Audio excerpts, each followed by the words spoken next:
봄, 여름, 가을, 겨울 사계절이 뚜렷한 대한민국. 홍수, 폭염, 가뭄, 폭설.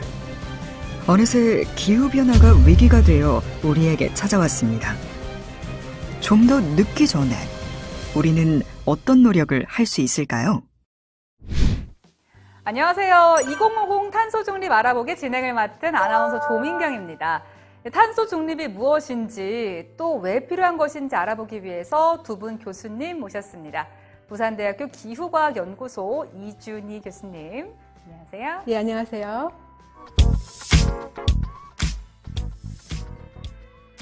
네, 그리고 숙명여자대학교 기후환경융합학과 안영환 교수님이십니다. 안녕하세요. 네, 안녕하세요.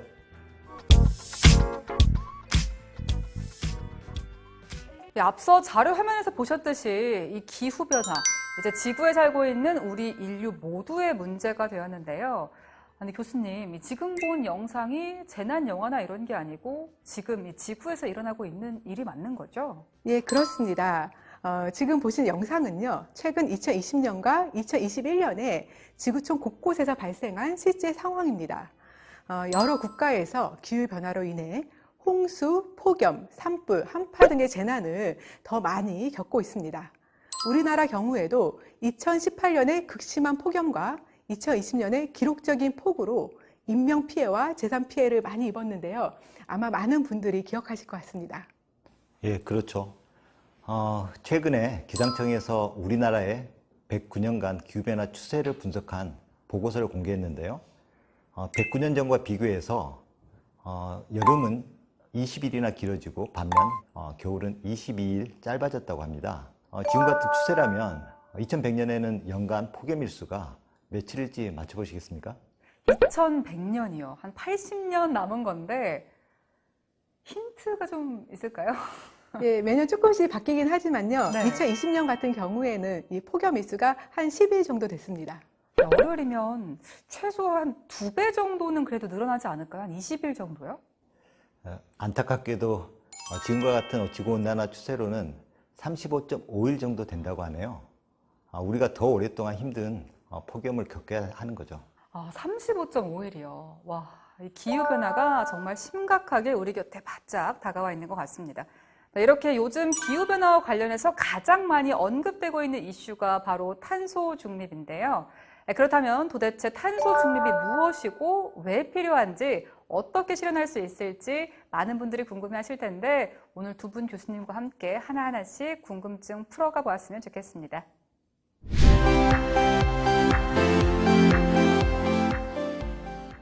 요즘 언론에서 탄소 중립이라는 용어 많이 접하게 되는데요. 많은 분들이 뭔가 매우 중요한 개념이라는 건 알지만 정확한 의미는 아직 잘 모르시는 분들이 많은 것 같거든요. 정확하게 탄소 중립이 어떤 의미가 있는 건가요?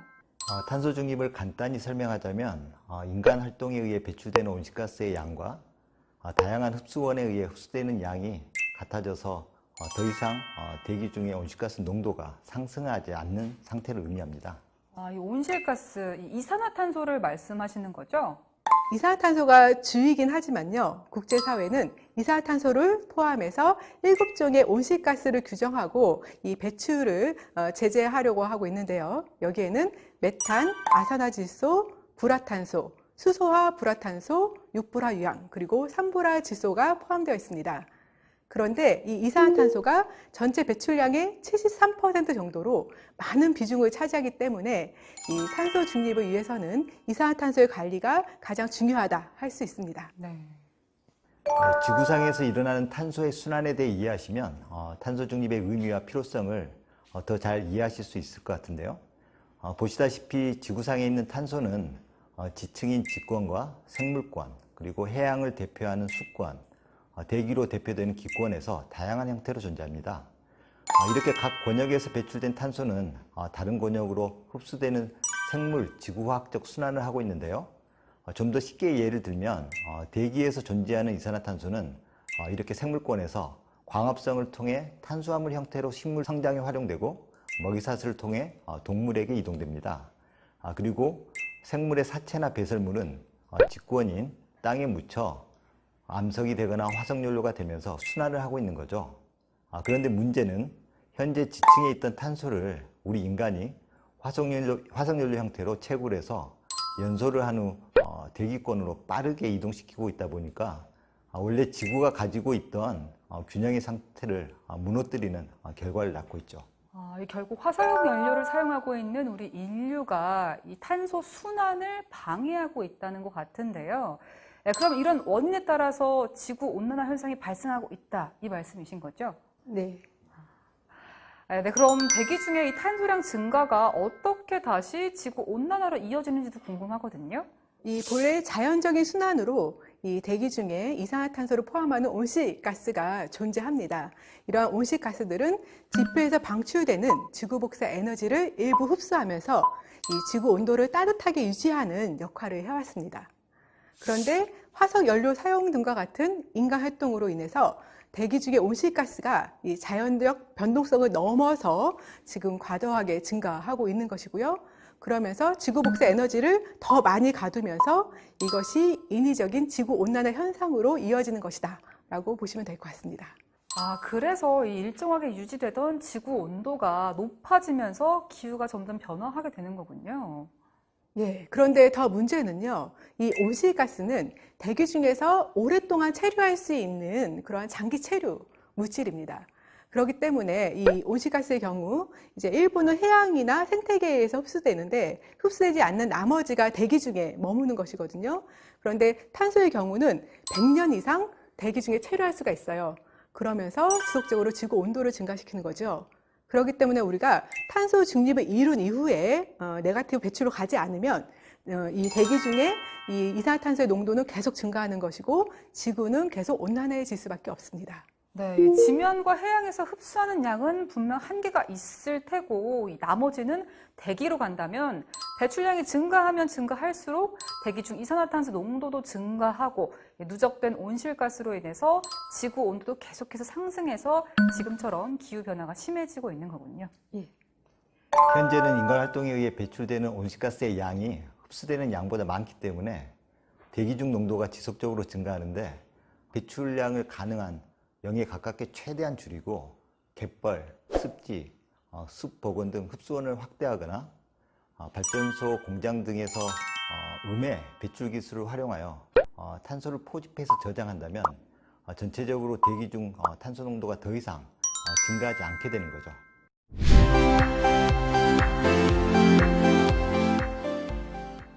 네, 탄소 중립이 이런 뜻이 있었군요. 그런데 온실가스 배출량을 0에 가깝게 줄이고 흡수량은 늘리고 배출된 온실가스를 제거하는 게 사실 지금의 여건상으로는 매우 어려워 보이거든요. 이준희 교수님, 왜 이렇게 극단적으로 온실가스를 줄이고 탄소 중립을 지향해야 하는 걸까요? 기후변화에 관한 정부 간 협의체, 즉 IPCC라고 우리가 부르죠. 이 IPCC는 올해 8월 9일에 제1실무그룹 6차 보고서를 공개하였습니다. 이 보고서에 따르면 2011년부터 2020년까지 이 지난 10년 동안 지구 지표 평균 온도가요, 산업화 이전과 비교했을 때 이미 1.1도 상승했다라고 지금 평가하고 있습니다. 그런데 우리가 개별해를 보면 더 심각합니다. 혹시 이 기상 관측이 시작된 이래로 가장 더웠던 해가 언제인지 아시나요? 저는 많이 안 된 것 같은데요. 한 2018년이나 16년 이때쯤이었던 것 같거든요. 네, 맞습니다. 2016년이 이 산업화 이전 대비해서 1.26도 온도가 상승해서 가장 더운 해였고요. 그 다음으로 더운 해는 2020년인데요. 1.25도 정도 상승했습니다. 여러분이 보시는 그래프에 이산화탄소 농도가 증가할수록 지구 평균 지표 기온이 계속적으로 오르는 것을 보실 수가 있는데요. 1.26도, 이 온도 상승이 별로 크게 느껴지진 않으시죠? 네. 예. 근데 우리 사람 체온도 1도가 올라가면 사실 건강에 큰 문제가 맞아요. 오잖아요. 네. 예. 이 1도 이상 온도가 올라가면서 이미 이 전 지구적으로 폭염, 가뭄, 홍수, 폭설, 한파 등 이상기후 현상이 더 강하고 더 많이 발생하고 있습니다. 그러면서 인명피해, 경제적인 피해도 점차 무시할 수 없는 정도로 커지고 있습니다. 네, 맞습니다. 2021년만 해도 캐나다 서부 지역에 최고 온도가 47도까지 올라가고 유럽에는 기록적 폭우로 인한 심각한 홍수 피해가 일어나서 다양한 이상 기후 현상이 발생하고 있는데요. 이 기후 변화에 대한 사람들의 우려가 점점 더 이제 커지고 있는 것 같습니다. 네, 사실 지구 온난화가 1.5도씨, 그다음에 2도씨 혹은 그 이상 진행된다면 기후 변화로 인한 피해는 전 세계 모든 지역에 현재와는 비교할 수 없을 정도로 더 커지게 된다고 할 수가 있습니다. 그래서 이미 국제사회는 1990년대 중반부터 지구 평균 온도 상승 억제를 논의해 왔고 2015년 12월 파리 협정을 통해서 산업혁명 이전 대비 온도 상승을 2도씨보다 훨씬 아래로 유지하고 나아가 1.5도씨 이내로 억제하기 위해 노력한다는 목표를 설정하고 있죠. 그런데 이번에 공개한 IPCC 보고서에 따르면요, 우리가 앞으로 20년 이내에 우리가 선택하는 그러한 배출 경로에 상관없이 1.5도씨 지구 온난화에 도달할 것으로 예측하고 있습니다. 이 온실가스를 가장 적게 배출하는 시나리오가 SSP 1.9 시나리오인데요. 이 경우에도 1.5도를 넘겼다가 약간 감소하면서 2100년도에 1.5도 약간 밑으로 온도 상승을 막을 수 있는 것으로 그렇게 예상을 하고 있습니다. 이 말은 지금부터 우리가 온실가스 배출을 크게 줄여나가지 않는다고 하면 2100년까지 1.5도 이하로 온도 상승을 억제하는 것이 거의 불가능하다라는 것으로 볼 수 있겠습니다.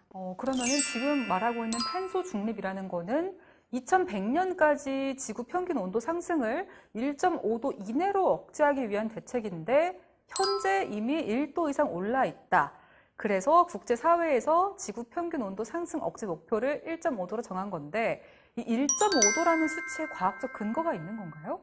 예, 이 파리 협정 이후에 IPCC는 2018년 10월에 지구온난화 1.5도씨 특별 보고서를 발간했습니다. 이 보고서에서 이 지구 평균 온도 상승이 1.5도가 되었을 때, 그때 영향과 2도가 되었을 때의 영향을 구체적으로 제시하고 비교하고 있습니다.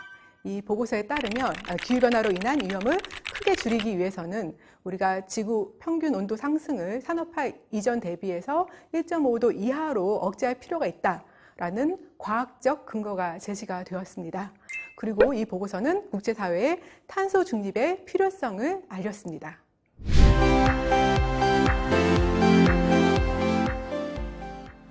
아니, 안 교수님, 그러면 궁금한 게 하나 있는데요. 그럼 2100년까지 지구 평균 온도 상승이 1.5도를 넘지 않으면 되는데 좀 여유롭게 설정해도 될 것 같은데 왜 탄소 중립 목표를 2050년까지로 설정한 건가요? 먼저 질문 하나 드릴게요. 네. 지금부터 우리가 탄소 배출을 줄인다면 지구 평균 온도는 더 이상 상승할까요? 상승하지 않을까요? 지금부터 줄이면 당연히 상승하지는 않지 않을까요? 안타깝게도 정답이 아닙니다. 지구 평균 온도는 일시적 배출이 아니라 탄소의 누적 배출량과 관계가 있습니다. 따라서 지금 당장 탄소 배출을 줄인다고 해도 누적되는 탄소의 양이 증가하는 한 지구 평균 온도는 지속적으로 올라가게 되는 거죠. IPCC 6차 보고서에 따르면 1.5도 온도 상승까지 잔여 탄소 배출 허용량은 약 500기가톤이 남아 있습니다. 네, 이 잔여 탄소 배출 허용량은 어떻게 알 수 있는 건가요, 그러면?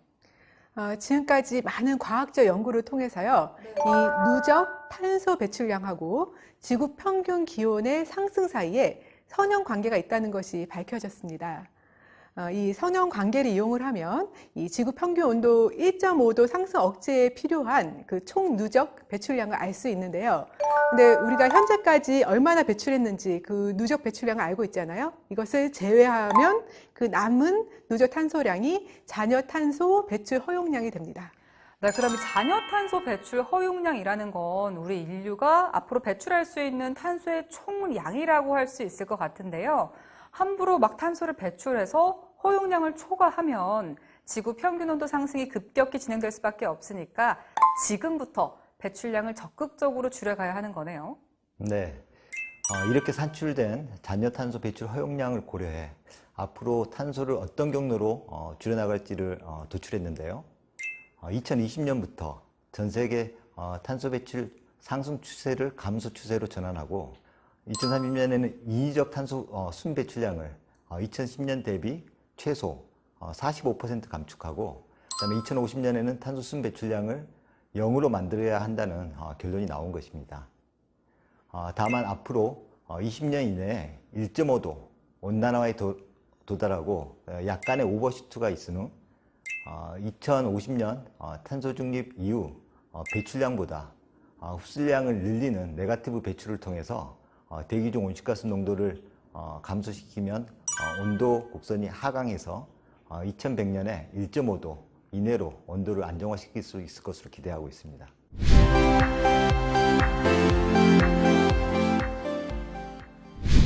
이 교수님, 현재 대기 중의 온실가스 농도는 어느 정도로 심각한 수준인 건가요?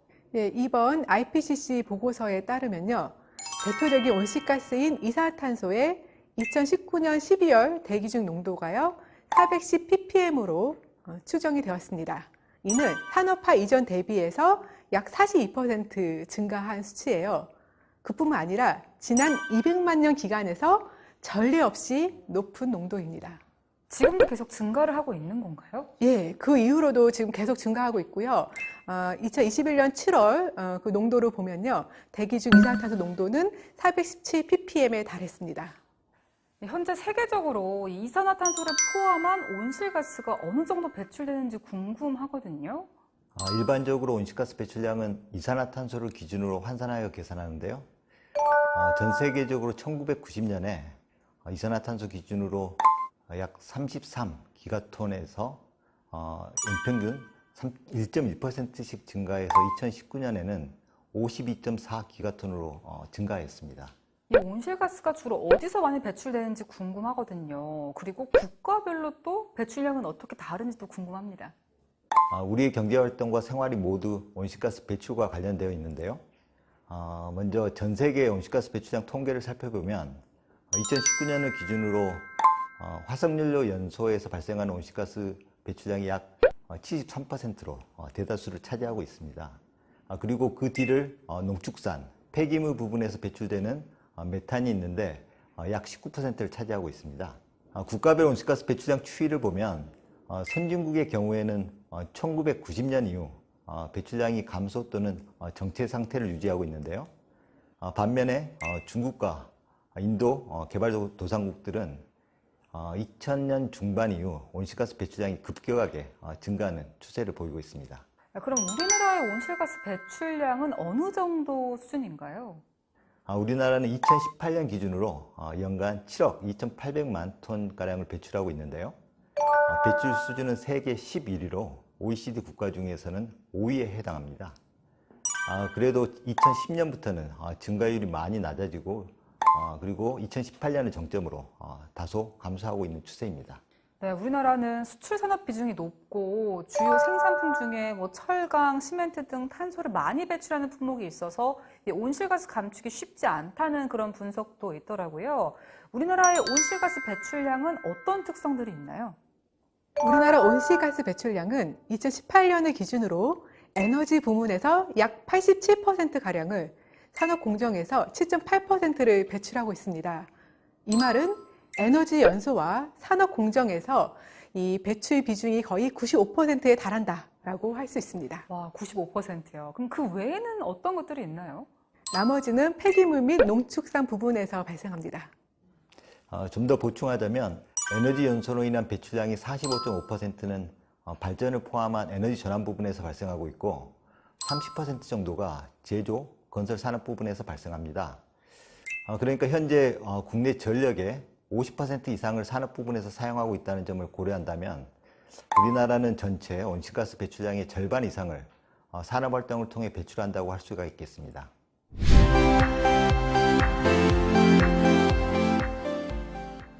두 분 말씀을 듣다 보니까요, 이 온실가스 배출과 이에 따른 지구 온난화를 어떻게 과학적으로 전망하는지 궁금해지거든요. 예, 미래 지구 온난화의 진행과 그에 따른 기후 변화를 전망하는 것은 국제사회와 각 정부가 온실가스 감축 정책을 수립하는 것뿐만 아니라 기후 변화 영향을 평가해서 피해를 최소화하기 위한 적응 정책을 수립하는데 매우 중요한 자료다라고 할 수 있습니다. 그리고 그 과정이 좀 복잡한데요. 그래도 좀 간단하게 설명을 한다면 먼저 이 대기권, 빈권, 수권, G권을 포함하는 기후 모델 혹은 그 기후 모델에 이 생물, 지구, 화학 과정까지 포함이 된 지구 시스템 모델을 사용해서 우리가 예측을 하는데요. 그 모델에 우리가 미래 시나리오를 가정하게 됩니다. 이 시나리오에는 미래의 온실가스 배출이 어떻게 될 것이고 또 에어로졸도 어떻게 배출할 것이며 토지 이용이 어떻게 될 것인가를 고려한 시나리오를 이제 경계값으로 기후 모델 혹은 지구 시스템 모델에 넣어서 그래서 미래 기후 변화를 전망하게 됩니다. 쉽지 않은데요. 계속해서 언급해 주셨지만 이번에 나온 IPCC 6차 제1실무 그룹 보고서에서는 새롭게 사용되는 온실가스 배출 시나리오를 기반으로 미래 기후를 전망했다고 들었는데 이 과거의 시나리오와 비교해서 무엇이 달라진 걸까요? 예, 그 이전에는요. 이 인간 활동에 따른 온실가스 배출 경로에 따라서 이 복사 강제로 이렇게 달라집니다. 그거에 따른 이제 시나리오를 만들었는데요. 이를 우리가 대표 농도 경로라고 합니다. 그런데 이번 보고서에서는요, 이 대표 농도 경로뿐만이 아니고 이 시나리오에 인구, 경제, 토지 이용, 에너지 사용 등의 이 미래 사회 경제상이 어떻게 달라질 것인가까지도 적용한 시나리오를 이용했습니다. 즉, 이전과 비교해서 더 정밀한 그런 시나리오를 사용했다라고 보시면 되겠습니다. 네, 그러면 이번에 이 6차 보고서에서는 미래 기후를 어떻게 전망했는지 이것도 궁금하거든요. 예, 이번 6차 보고서에서는 이 최저 배출, 저배출, 중배출, 고배출, 최고 배출을 포함하는 5가지 시나리오가 평가되었습니다.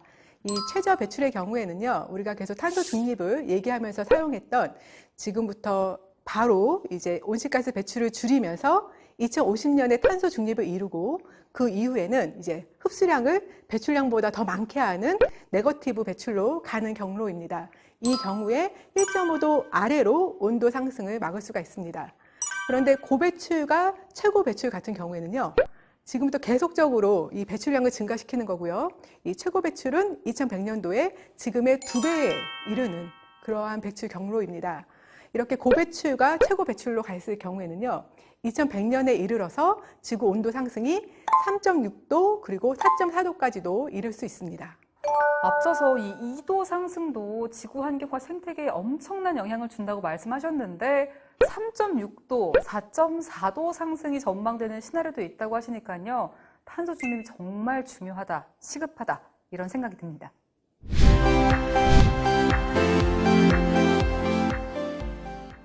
네, 이렇게 최저 배출 경로로 2050년에 탄소 중립 달성을 하기 위해서는요, 모든 국가가 협력해서 온실가스 배출량을 줄여나가야 할 수 있을 것 같은데요. 아직 온실가스 배출량이 증가 추세인 곳도 있어서 앞으로 국제적인 협력이 매우 중요할 것 같습니다. 그렇다면 기후위기 대응을 위해서 국제사회는 어떤 노력들을 하고 있나요? 국제사회에서 기후변화 대응 논의는 1988년 기후변화에 관한 정부 간 협의체, 즉 IPCC 설립을 계기로 시작됐다고 할 수 있습니다. 1990년 IPCC의 제1차 평가보고서가 발간되고 여기에서 경고한 내용에 기반하여 1992년 6월 리우 환경정상회의에서 기후변화에 관한 유엔 기후변화 협약을 채택하였습니다. 기후변화 협약이 처음으로 타결된 1992년부터 지금까지 크게 4번의 목표 설정이 있었지만 안타깝게도 앞선 3번의 목표는 모두 달성하지 못했습니다. 2015년 파리협정에 이르러서는 2030년 목표뿐만 아니라 주기적으로 목표를 갱신하기로 했고 2050년 장기 목표 및 전략 수립도 공고하였습니다. 2050년 탄소 중립 목표는 이러한 맥락 하에서 나오게 된 것입니다. 기후변화 대응을 위한 국제사회의 노력이 희망의 시기도 있었고 좌절의 시기도 있었다고 생각합니다. 하지만 이제는 다시 좌절하기에는 더 이상의 시간이 없다는 인식이 국제사회에 많이 확산되고 있는 것으로 보입니다. 네, 우리나라는 2020년 10월에 2050년까지 탄소 중립을 실현하겠다는 이 비전을 선언을 했는데 이렇게 탄소 중립을 추진하고 있는 국가들이 다른 나라들도 많이 있나요? 예, 최근까지 우리나라를 포함해서 총 26개국이 탄소 중립을 선언했습니다.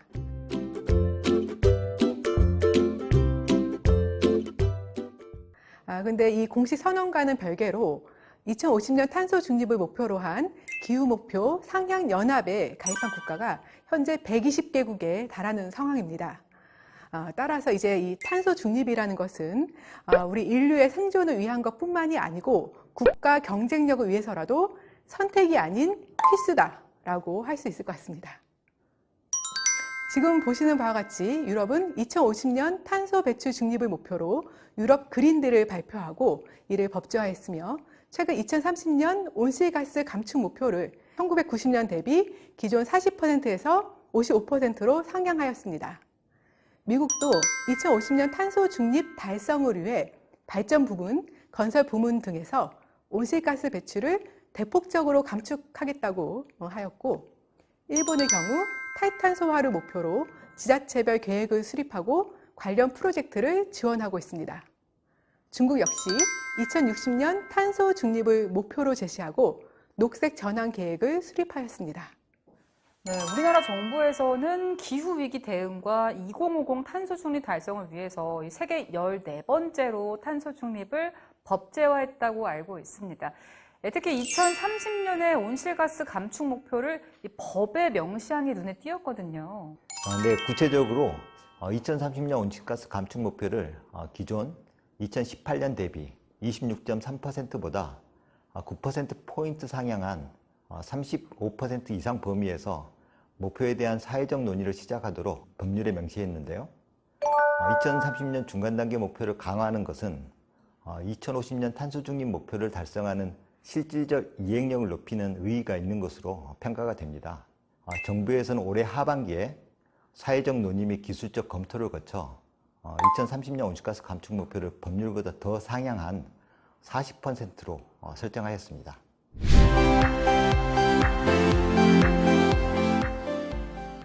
네, 두 분 교수님 덕분에 탄소 중립이 무엇이고 왜 필요한지 자세히 알게 되었습니다. 사회 대전환이라 할 수 있는 탄소 중립, 정부와 국제사회 노력만으로는 실현을 할 수 없습니다. 그래서 글로벌 기업들의 RE100 선언, 또 최근 국내에서도 ESG 경영 확산과 함께 기후변화 대응에 적극적으로 참여하는 기업들이 늘고 있는데요. 하지만 우리 개개인 역시도 일상생활 속에서 온실가스를 줄여나가야 할 텐데요. 그러기 위해서는 어떤 실천 방법들이 있을까요, 교수님? 네, 탄소 중립을 위해서는 에너지 공급과 같은 우리 사회의 기반이 전환되어야 될 뿐만 아니라 우리의 생활 방식을 비롯해서 문화 역시도 온실가스 배출을 최소화하는 방향으로 바꿔나가야만 실현할 수가 있습니다. 최근 영국 리즈 대학교, 독일 베를린 공과대학교 등 국제연구진들은 탄소 발자국을 줄이기 위해 개인이 실천할 수 있는 가장 효과적인 10가지 방법을 발표하기도 했습니다. 10가지 방법이요. 궁금한데요. 어떤 게 있나요? 그럼 상위 5개만 살펴보면 첫째, 자동차 없이 생활하기. 두 번째, 전기차 이용하기. 그 외 항공여행 줄이기, 재생에너지 사용하기, 대중교통 이용하기가 있습니다. 이렇게 제시한 5가지 실천만으로도 1인당 1년에 9톤가량을 감축할 수 있다고 합니다. 네, 요즘은 이 기후변화에 대해서 사람들의 관심이 높아지면서 생활에서 어떤 실천이 온실가스 감축 효과가 있는지 알고 싶어 하는 분들이 많다고 하는데요. 그래서 제가 도움이 될 만한 책을 소개를 해드리려고 합니다. 환경부에서 발간한 이 책은요, 탄소 중립을 위해서 가정, 기업, 학교를 중심으로 온실가스 감축을 실천하는 문화를 조성을 하고 어떻게 생활 양식을 바꿔야 하는지 그 방법을 알려준다고 하는데요. 수칙을 실천했을 때 온실가스 감축 효과, 정부에서 지원하는 제도, 실천에 도움되는 정보 등이 알차게 들어가 있습니다. 이 자료는 환경부 홈페이지 또는 2050 탄소 중립 포털에서 다운로드 가능하다고 합니다. 편안하고 안락한 생활에서 온실가스를 감축하는 탄소 중립 생활로의 전환은 혼자의 실천으로 그 효과가 미미하지만요, 다 함께하면 그 효과가 매우 크다는 것을 알고 많은 분들이 관심 갖고 탄소 중립 생활 실천에 참여해 주셨으면 좋겠습니다. 네, 오늘 자리 나오셔서 유익한 말씀 주신 두 분 교수님 감사 인사드립니다. 네, 감사합니다. 네, 앞으로도 기후변화 과학의 발전을 위해서 두 분 교수님 활동 응원해드리고요. 오늘 자리와 같이 기후위기에 적극 대응할 필요성을 알리는 활동도 계속 해주셨으면 좋겠습니다. 네, 지금까지 아나운서 조민경이었습니다. 고맙습니다.